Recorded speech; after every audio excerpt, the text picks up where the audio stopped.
Sziasztok! Itt vagyok már megint, Ekonoráda, Miklós Nora. És hol vagyok? Itt vagyok, Paraguay közepén vagyok, a Chaco részen, Philadelphia mellett. Úgyhogy itt, ahol 150 km-es körzetben nincs másik turista, úgyhogy nagyon büszke vagyok magamra, hogy eljutottam erre a helyre, mert itt vagyok a semmi közepén.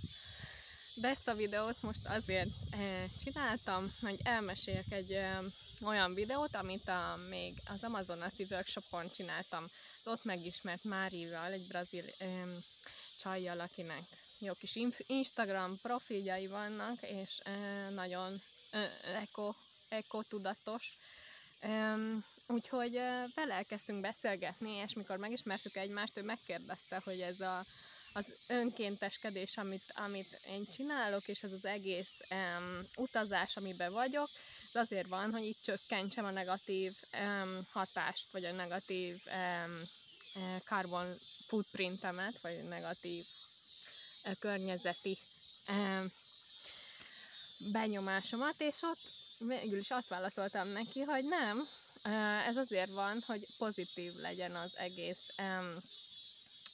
végül is az account, ennek az egésznek a végén, az egész hatása, ennek az egész útnak pozitívra kell kijönnie, mert igazából nem ugyanaz csökkenteni a negatív hatásodat, mint növelni a pozitívat. És erről elkezdtünk beszélgetni. Szerintem ez egy érdekes dolog egyébként is, hogy nem ugyanaz a téma, és nem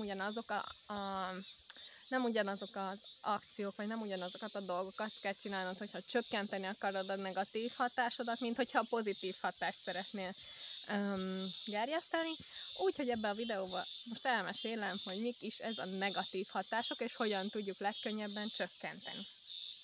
Első vagy javaslat, az ugye az árammal kapcsolatos. Közben itt szonátáznak a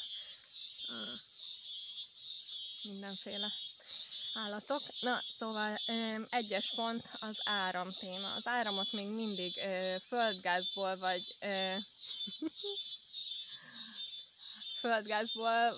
gázolajat égetve állítjuk elő. Úgyhogy mikor bekapcsoljuk az áramot, akkor gyakorlatilag azt égetjük. Nagyon meg kell gondolni, hogy mikor használjuk az áramot, és mindig kikapcsolni. Ne hagyjuk égve a fényeket, és abszolút az a lényege, hogy az árammal takarékoskodjunk. Egyes pont. Kettes pont az étel.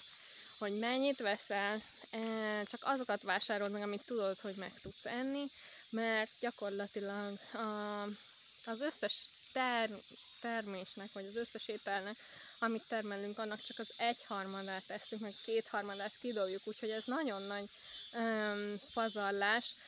Gondold meg, csak annyit vegyél, amennyit tényleg meg fogtok enni. Hogyha nem, akkor fagyasztás, vagy átváltoztatás, krémek, vagy lekvárok, vagy hívd meg a szomszédot, vagy komposztálni, ugye komposztálni is elég jó, és vissza a természetbe. De az a lényege, hogy ne dobjunk ki semmi fölösleges ételt, próbáld meg átváltoztatni, és azzal is legyél tudatos, hogy az, hogy ott van a kezedbe egy paradicsom, egy paprika, vagy bármi, az hatalmas erőfeszítésbe telt.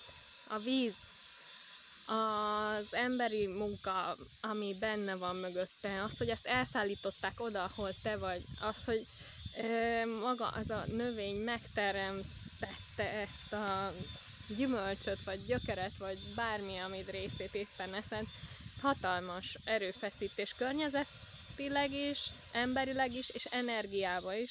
Úgyhogy ezt nagyon tisztelnünk kell, és csinyán kell vele bánni. Úgyhogy nem kidobni semmi ételt, átalakítani, lefagyasztani, meghívni több embert, és csak annyit vegyél, ami tényleg szükséges. És hogy hol vásárolsz, az is nagyon fontos, helyi termelőktől, kis termelőktől, sokkal jobb, mint a nagy ipari termelők. És az utolsó tanács az ugye a mobilitás, hogy hogyan közlekedünk. Itt a legjobb ajánlatom az, hogy biciklivel járjunk, nyilván az a legjobb, de nagyvárosokban még az se annyira jó, mert ugye annyira nagy a smog, hogy attól teljesen kikészülsz egy pár kilométer után. De az a lényege, hogy minél kevesebbet használjuk az autót, inkább tömegközlekedéssel járjuk, és hogy minél kevesebbet repülj. A repüléssel nagyon sok CO2-t, szén-dioxid gázt bocsájtasz ki, úgyhogy annak elég nagy a hatása a környezetre is. Minél kevesebbet repülünk, nagyjából csak egyszer lehetne kb. Az évben, és közelre repülni, ehhez képest mindenki sokkal többet repül,